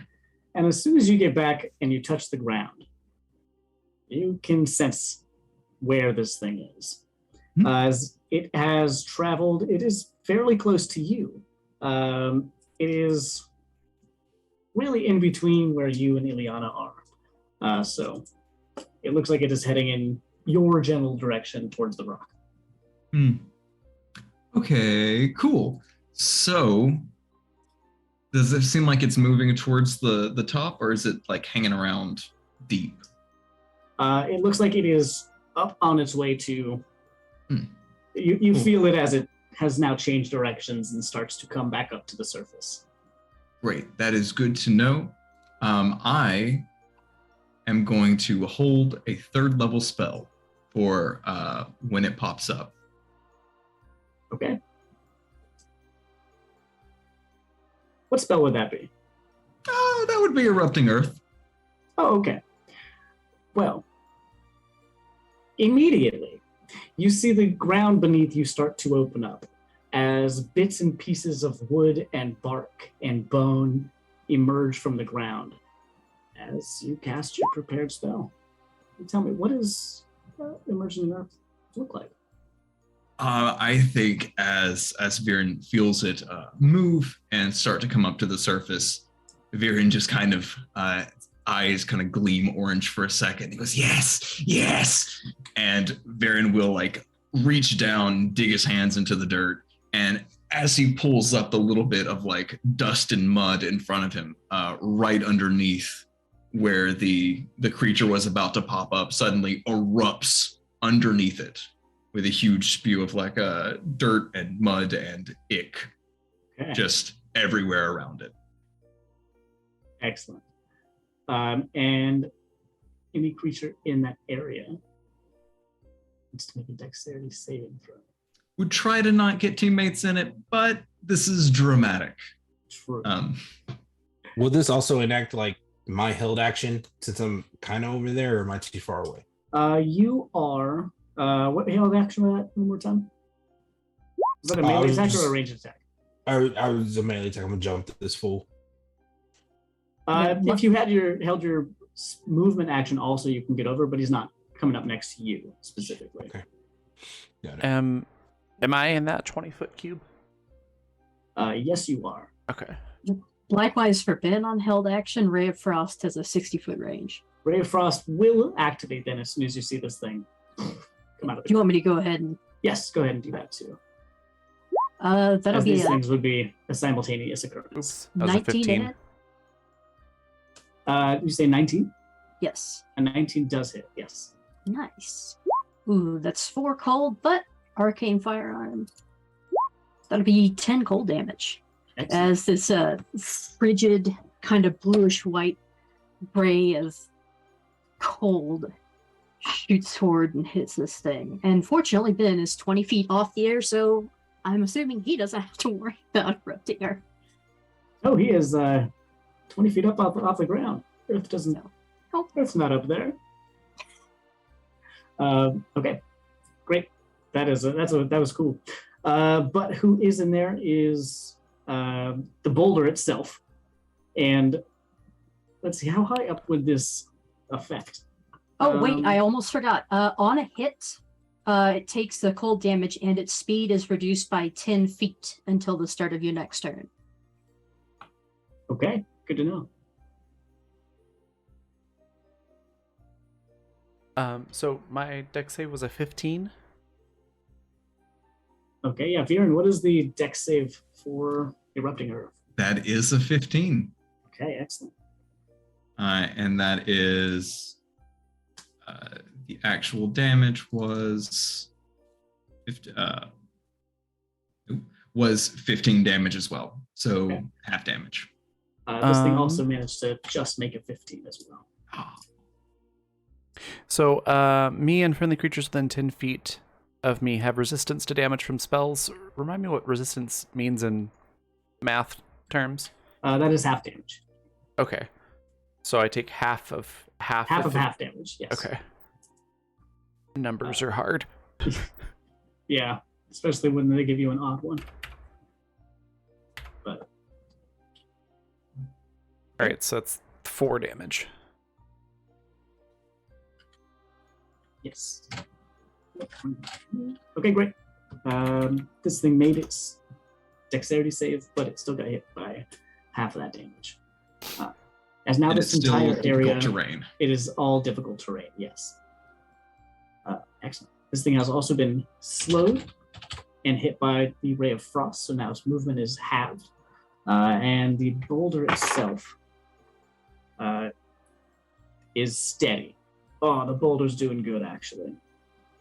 Good roll, boulder. Okay. As this thing emerges out from the ground, and after already getting hit a couple of times, oh, goodbye, Ben. It swings out with a couple of its branches, one of which swinging at you, Viren, and that is going to be a 19 to hit, which, yes, in your true form, a 19 does do it, huh? Excellent.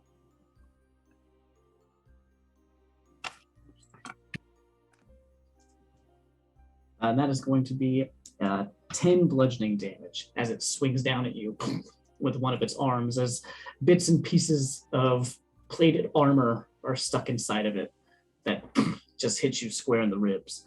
As its second swing is at you, Othi, who is on top of this rock, as it's going to get a 21.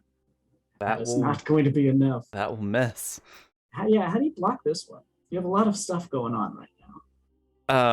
I think Othi just, sort of just wiped mud off of her face because everything erupted, and sees the branch swinging down at her, and just uses her shield, kind of lifts it up to deflect the blow off to the side quite easily. As Ileana, you feel this thing out from. It didn't turn around, but now you can feel that its attention is on you as one of these vines from the back of what was now the front of this thing whips out at you for a 24 to hit. Yeah, okay. That'll hit me. Okay.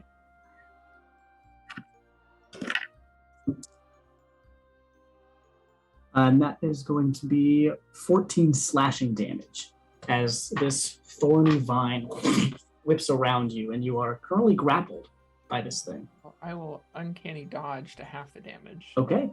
So. Excellent.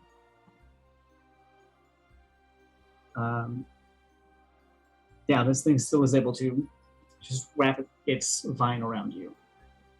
As you are up, it is your turn.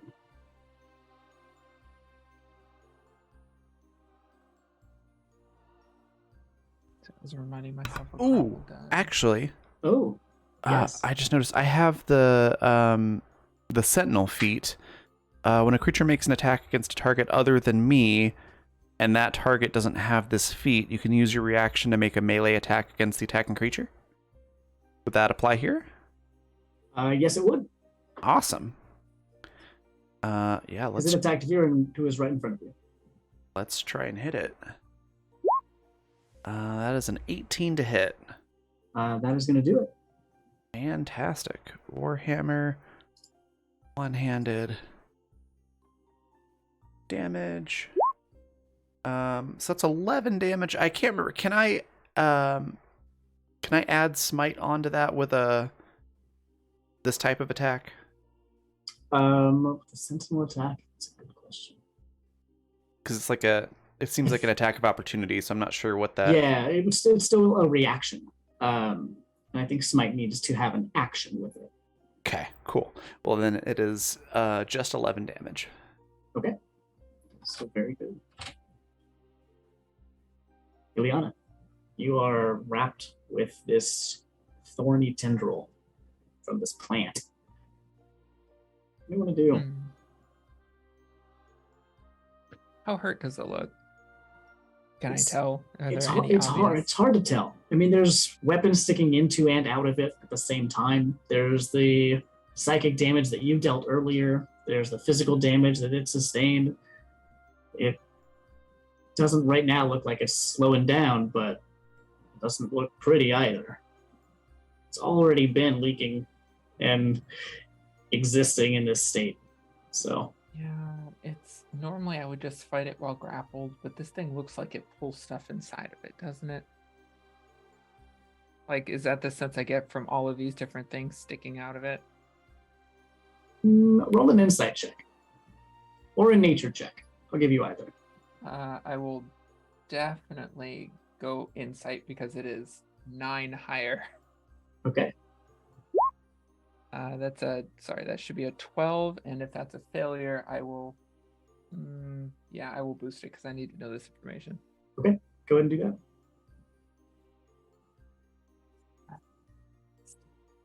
8, 15. Okay. As far as you can tell, this thing still looks like a plant. It still has the roots where the roots need to be. It still has the branches where the branches should be. It doesn't seem to have a mouth. It just seems to have things that are around it. But what you can tell is that what you saw before, the roots were still in the ground. And now it looks like the roots are where a lot of the fresh material was. Gathering from that, it doesn't necessarily look like something that will try to consume in the same sense that the demon that you fought earlier did. Mm-hmm. But it might be still trying to feed like a plant would and knows what it likes.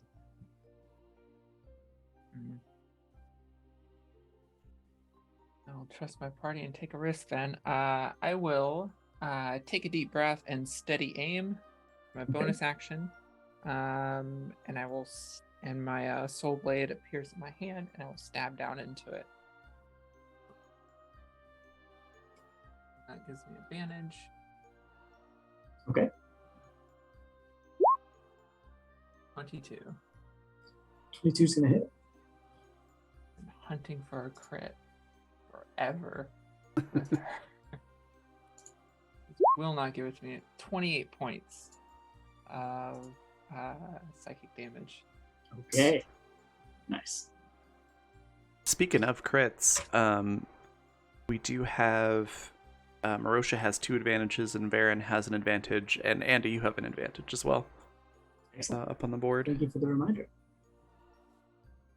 Okay. So I stabbed down into it. Just got a little help. Sweet. That's my turn. Marosha. How far would you say it's away from me at this moment? Right now, it is within 30 feet of you. You weren't that far away from Ilion and Viren, and it's kind of popped up right there. It just wasn't right within 5 feet of you. Okay. I'm going to go and I'll use half my movement. So I also have fast movement too. If I'm not wearing heavy armor, my speed is increased by 10. So I'm going to do 25 feet to go up to it. Okay. And with that, I'm technically still invisible, but I just want to take my trident and start stab in the side of it. Okay. Would that also allow sneak attack since I'm invisible? I mean, yes, as soon as I attack it, it'll drop. Okay. Mm-hmm. Six. Okay, so I'm gonna do that. Oh, that's a nat 20. Thank God. 28. Oh, that'll hit. I mean, sweet. So 6 to 8. So it's 16 points of damage plus, let's see here, 17, 18, 19. So it's 20 points. Would you also double the sneak attack on that too? You would double any dice rolled.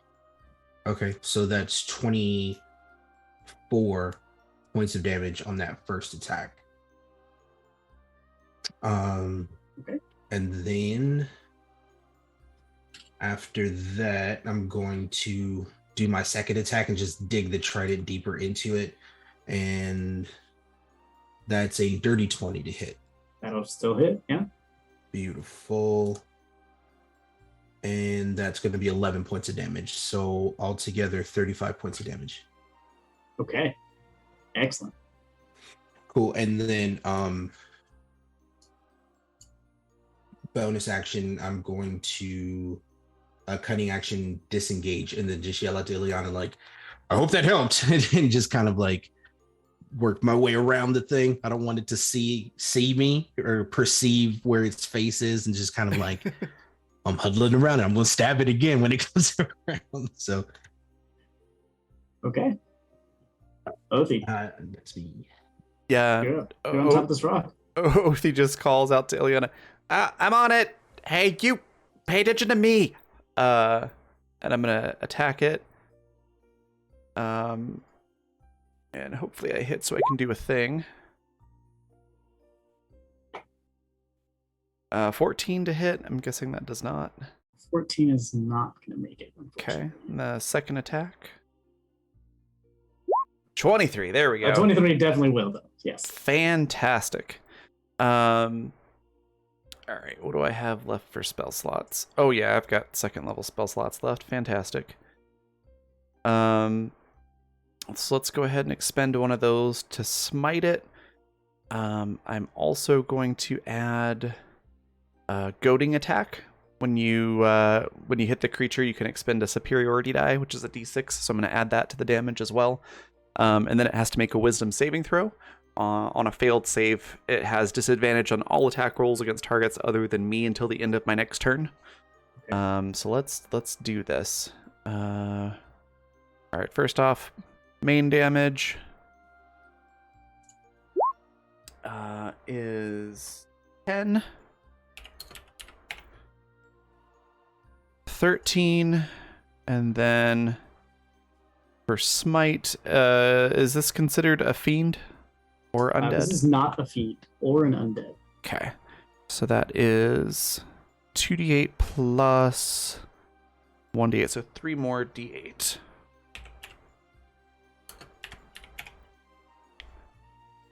It's 13 plus 18, so it's 13 plus 18, that's 32? Okay. Let me double check that. I'm terrible with math right now.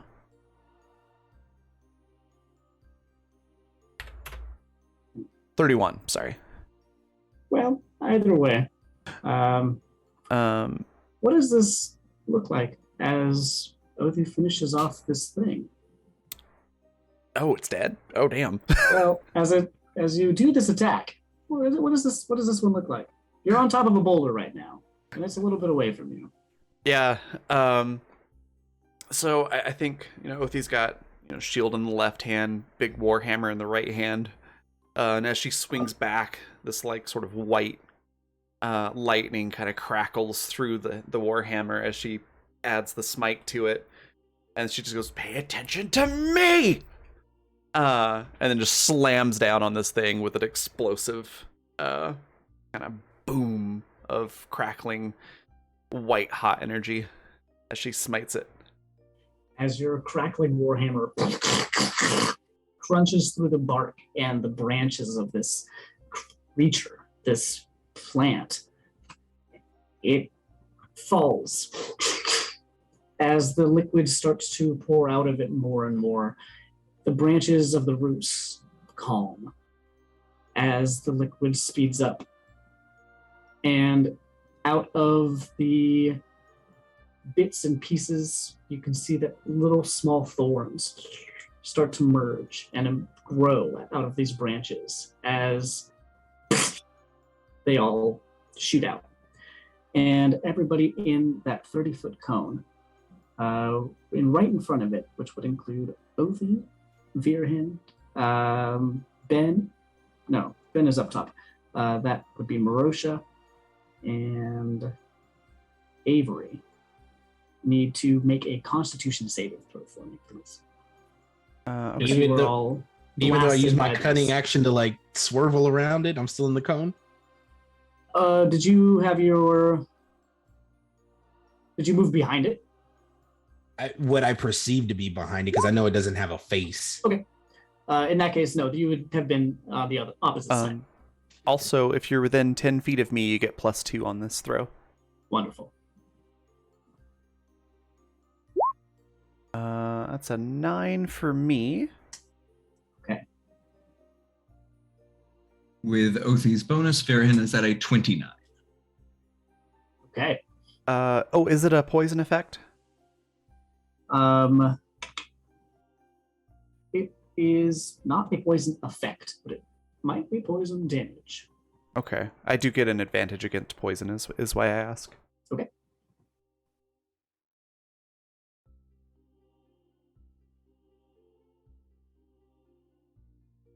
And then, was that it? Oh yeah, because Marosha moved out of the way.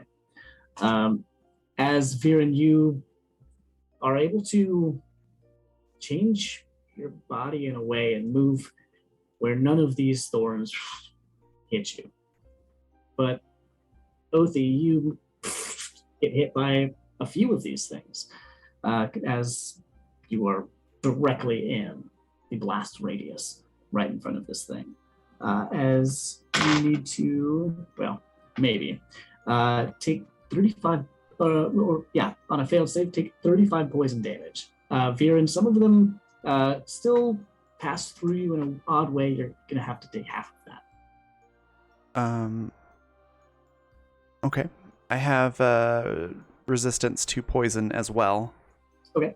Then that'll be a resistance to the 35 damage, so we take half of that. Okay, so that would be 18? Yes.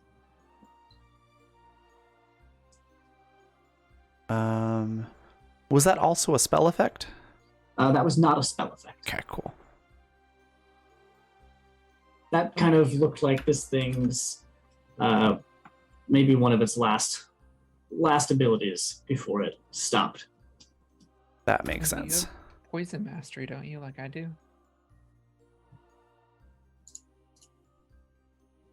Sorry, who? Othi has poison mastery, don't you? I don't think so. Oh, I thought you did. Never mind. Sorry. Oh, no worries. I think Jinx did. Okay. That sounds jinxy. It does. As this thing stops and you take a pause, and there's something you wanted to do before we officially end combat, Ben or Viren. There's nothing that this thing is moving for right this second.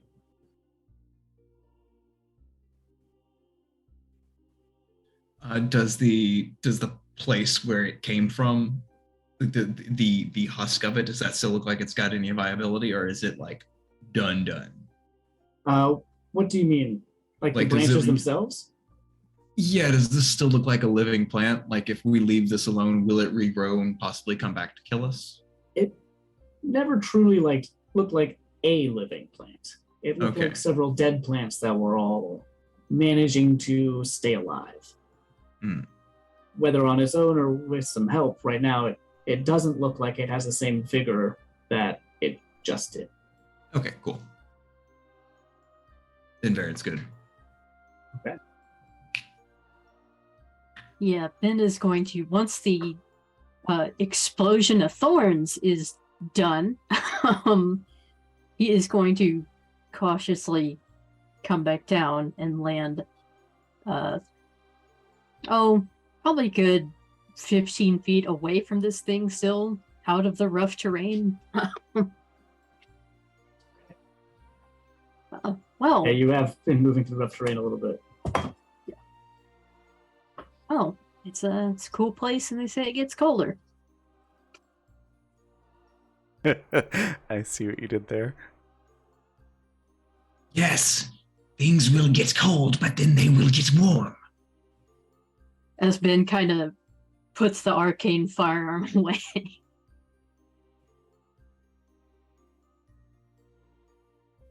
You all stand not next to the boulder anymore, but in a nearby area of the clearing. Me protecting the boulder. It didn't come until somebody touched it.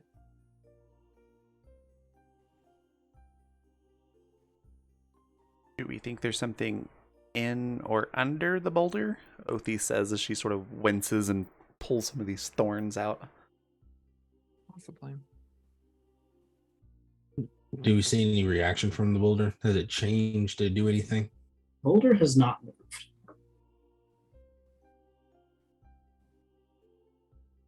Let us look at the bottom. And Varen will stick his hands into the ground again, and even though there is no discussion of tents being had, is going to rip the ground up and going to do a mold earth to create an incline, so the boulder rolls a little bit. Are you trying to do this from underneath the boulder? Yeah, I'm just doing the mold earth cantrip. Yeah, Okay. just to give it a little angle. Okay. Right before you cast this spell, you feel a presence move under the ground. And you feel a tunnel form that you didn't make. And then you all hear a voice that calls out from underneath the ground itself. Do you still cast the spell as this thing is talking? Or do you wait? Yeah, because what I'm doing is not inherently aggressive. It shouldn't destroy anything. Okay. As you hear a voice emanating from below, you've come searching and found something. I feel your presence and it is not welcome here. Turn back now. This is your last warning. And I need all of you to make a wisdom saving throw for me. Question, is it versus fear? Yes, it is. Everybody but Ilyana and Marosha are immune to fear right now. Wonderful. I was not invisible when you did that earlier. You were not invisible, did you say? I was not invisible. Oh, well then you're included in that then. Okay. It was just anybody who I couldn't see. Great. Nice. It's an 18. Okay. Yeah. If you're standing next to me, you get a +2. Excellent. 20. Dirty 20. And as this happened, you felt the boulder pulse as this wave of fright sweeps over you. What did everybody else get? I am immune currently. Okay, Yeah. excellent.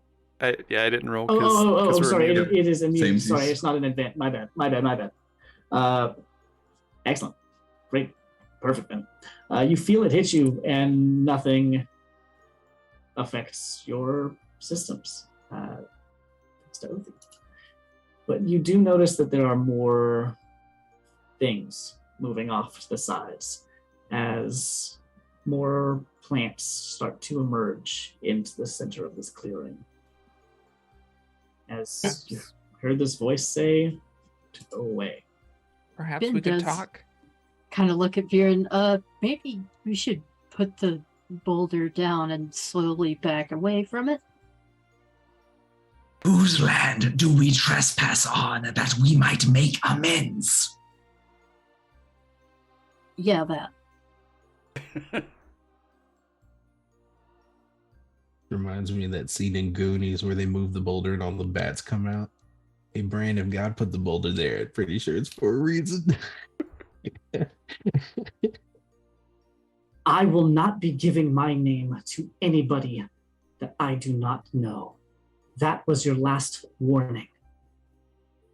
As these plants start to move even closer. And we'll pick up there. We'll come back next time.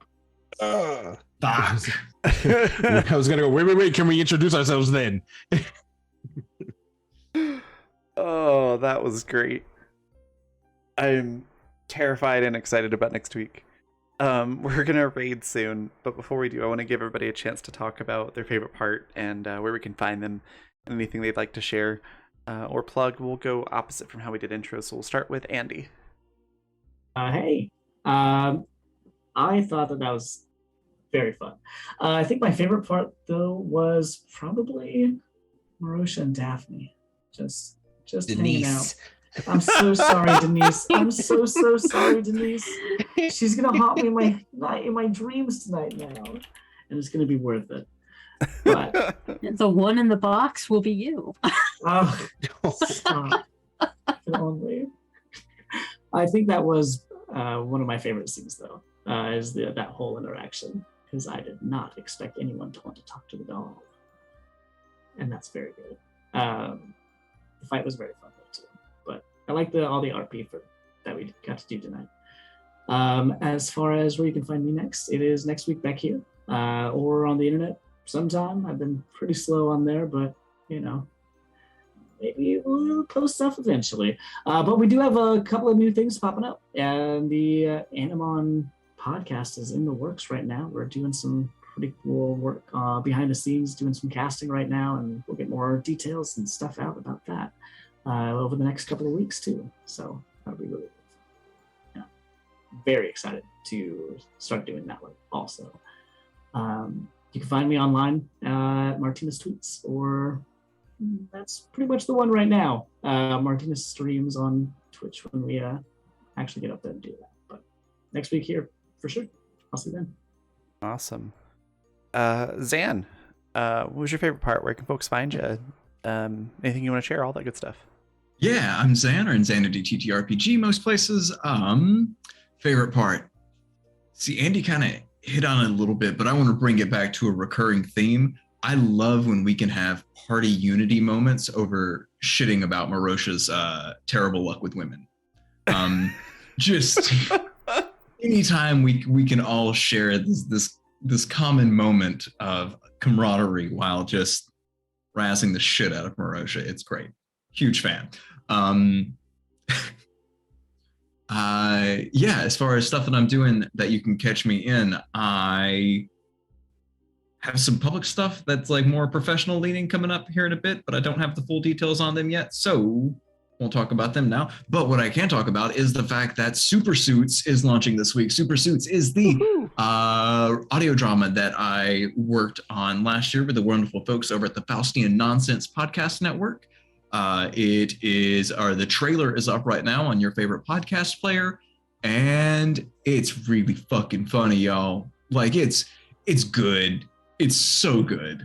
For those that aren't aware, the premise is superheroes and the lawyers who represent them. It's a weird little show. Beautiful cast, beautiful directions. It's great. You should definitely go check it out. And yeah, that's my stuff. Awesome. I'll go at the end. Par will be back next week. He wasn't able to get the internet to cooperate, unfortunately, but we'll hopefully have him back next week playing Grin. Again, Par is awesome. Go check out his stuff on his Twitter. And that'll bring us up to M. What was your favorite part? Where can folks find you? Anything you want to share or plug? Yeah, Denise. Also, everybody being sus about the boulder.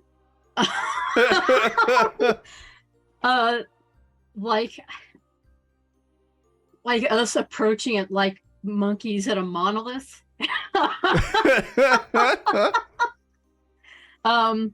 And then it was like, oh no, it's this weird amalgamation of plant parts that's gonna come absolutely try to roll us. I thought that was really funny. But yeah, I'm Emily. You can find me at Timberdoodles on Twitter. I'm a digital artist. Part of me kind of wants more combat, but I also would kind of like to make friends with the giant scary thing underground because it might be helpful and interesting. Look forward to next week. I'm with you on that one. I really hope we have a chance to like talk a little bit at least to kind of make sure they're not really our enemy before we go smashing them. Yeah. It's gonna be interesting. Next we've got Ian. What was your favorite part? Where can folks find you? Anything you want to share or plug? Yeah. So I've said this in the also side note, found that Super Suits thing. I'm going to be listening to that later. Hell yeah. Marosha is a character that I was so graciously allowed to like bring into this campaign from other things that I've done, and in the other things that I do with him, he's like the voice of reason. He's tough. He's the strongest person. I like the fact that in this one that he just gets ribbed at every single moment and it just falls flat. Like it's really cool to see like that character develop. It like sans everything else. So that's always my favorite part. Of course, the whole thing with Denise, that was me battling intrusive thoughts and losing. So I just I just went, would have talked to that creepy doll. So I love that too. And I'm super excited to see what happens next week with, that voice. But yeah, I'm Ian. You can follow me on all social media at your boy Big, which is YABOIBIG. I float around on the internet, playing a bunch of games with a bunch of friends. So of course you can find me here on Tuesdays. On Sundays, I'll be on the Magic RPG channel playing their Icewind Dale campaign, their season 2 for that. And then I actually got a couple other stuff coming up too, really focusing on putting like my voice out there for like auditions and voice acting. And so I'll be popping up some clips on my Instagram and Twitter. But yeah, that's me right now. Super, super duper excited for next week. Awesome. And then next, Anna, what was your favorite part? Where can folks find you? And anything you want to share or plug? Favorite part, I think, was the totally unnecessary exorcist crawl down the tree. That was great. It was wonderful. And I just loved how unnecessary it was. But yeah, I'm Anna, aka Archival Dust Money most places on the internet. I'm a queer and trans advocate, museum worker, and TTRPG streamer and podcaster. If any of that sounds interesting, you can find me on Twitter and most other social media at Archival Dust Fun. I have a fairly busy week coming up. Tomorrow night you can find me over on the Lost Caravan with a Kids on Brooms one shot. We have a great bunch of characters graduating from their magical school. What could possibly go wrong? Tune in to find out. Saturday night you can find me over on Dexar19's channel with Dragon Riders of Aome, our quest actual play following a bunch of young dragon riders and their dragons as we try to save the world, because it's always the teens who have to save the world. The story is coming to a close, but if you have missed it so far, you really should catch up. It has been equal parts wholesome and adventurous, and it is quite wonderful. The very next day, Sunday, you can find me on Thorny Dryad's channel for U-Force Inheritance, our Masks actual play. We're coming off of 2 very intense episodes. We're going to have a bit of a downtime one, so it's a great time to jump in and just see where our heroes are. If you enjoy drama or romance with your teen superheroes, check us out. I play a protege who carries far too much responsibility on her shoulders trying to lead this very dysfunctional team.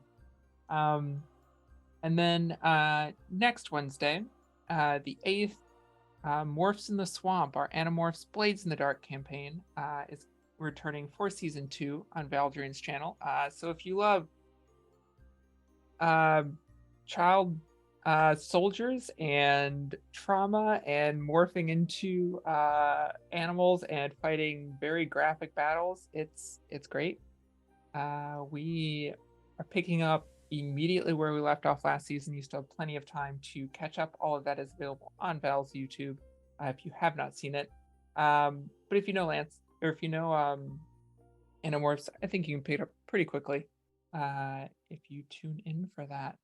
You can always catch me, of course, on Response Team Omnicron, Lancer Actual Play podcast, following a PR team who unexpectedly ends up on the front lines. We passed 5,000 downloads recently, so come and check out what all the fuss is about. And as Andy mentioned, Emergent Code, our upcoming Animon story podcast, will have news over the next month or two. If you applied for the casting call, just keep an ear out, but have patience with us. We received a lot of applications, and we are working through them. But yeah, follow us on Twitter at Emergent Code Pod, and keep an eye out because the story is going to be wonderful, and it's coming soon. Awesome. That just leaves me. My favorite part, it actually something Anna mentioned in chat while we were fighting the big tree thing, was that I really love how this cast works together. For the most part, instead of like holding actions and things like that, we were all looking at, all right, what buffs can we add on to the party while we wait for this thing to show itself again. So I really like how not just the characters, but like all of us as players as well, just instantly fall into a teamwork mentality. It's really fun. It makes combat really enjoyable. And I also really found it funny that I was just trying to get the thing's attention so it would stop attacking other people, and I ended up killing it. And that's a very oathy thing to do. Just like a, oops, I didn't mean to hit it so hard. I like your actual reaction was like, oh, it's dead. Like I could like that's an oathy thing to say, like, oh, it's dead. Yeah. That was probably my favorite part, was just all of that. Where you can find me next, there's a lot going on in February, both show-wise and personal-wise. This coming Saturday, I think we're fine for Animus Absentus. And then we've got the Saturday after that. We're not going to be able to stream on that day. That's the 11th. And then the 18th will also be off from Animus, because the 16th through the 18th, I will be a guest at LTUE. It's a convention for writers and artists and gamers in Provo, Utah. So if you are in that area and going to that event, I will be in a number of panels that you can come watch and ask questions, and we can meet up and you can chat or whatever. So that will be the 16th through the 18th. But aside from that, we've got Champions of the Fae, more of that in February. And then I think that is everything that's coming up in the immediate future. I feel like I'm forgetting something, but that's all I can remember at the moment. Aside from that, we have our sponsors, which are Fundamental RPG. It's a simple D20 system that's not tied to a genre, so it's super easy to learn. It's super easy to use. You can play high fantasy. You can play sci-fi. You can do all kinds of stuff. Like horror games are super easy. We ran a Phasmophobia tabletop for a while using Fundamental. It was pretty fun. You can grab a copy over on Amazon if you want the physical book. It's currently on sale for about $8. Or if you want the PDF, or if you want to try out the free quick play guide, you can grab that over at my coffee shop. It's just coffee.com/Raven, like it's spelled at the bottom of the screen. You can also check out Ravenflight Games, mostly right now just on my Start Playing Games profile. We also have a Discord, which I already lost the link from my clipboard here, so feel free to DM me on Twitter, or just tag me on Twitter and ask for the invite to that if you want to join our Discord. But it is the brand under which I make tabletop books, such as Fundamental RPG, and some other projects that are spawning off of that. And then I do professional GMing, which again you can find at startplaying.games/GM/Raven, RAVYN. I have an upcoming game that's going to be on Fridays at 6 p.m. Mountain Time, which is Monster of the Week. It's called Badlands, and it is a time-traveling horror game. It's going to be a lot of fun. It's going to be a full campaign. We have currently 3 seats available that are left, so if you're interested in that, please go sign up. You can find that on my profile there on Start Playing Games. And then finally, we are affiliated with Die Hard Dice. So if you use the code BlackFeather at dieharddice.com, you can get 10% off of your entire order, which is pretty awesome. Die Hard is fantastic. Wonderful people working over there, and their products are phenomenal. So I highly recommend that. And then also, go check out the Children and Champions of the Fae. It's a supplement for D&D 5th edition. And we are using quite a bit of it in this campaign here. Not sponsored, but it is really awesome, so go check that out. It's very affordable as well. And I think that's everything. So we're going to go on a raid. We're going to go raid Stella Luna, who is currently doing some tabletop stuff over there. Stella is just a fantastic human being. Definitely go give her a follow if you're not doing so already. And then I will see you all next time. Bye, everybody.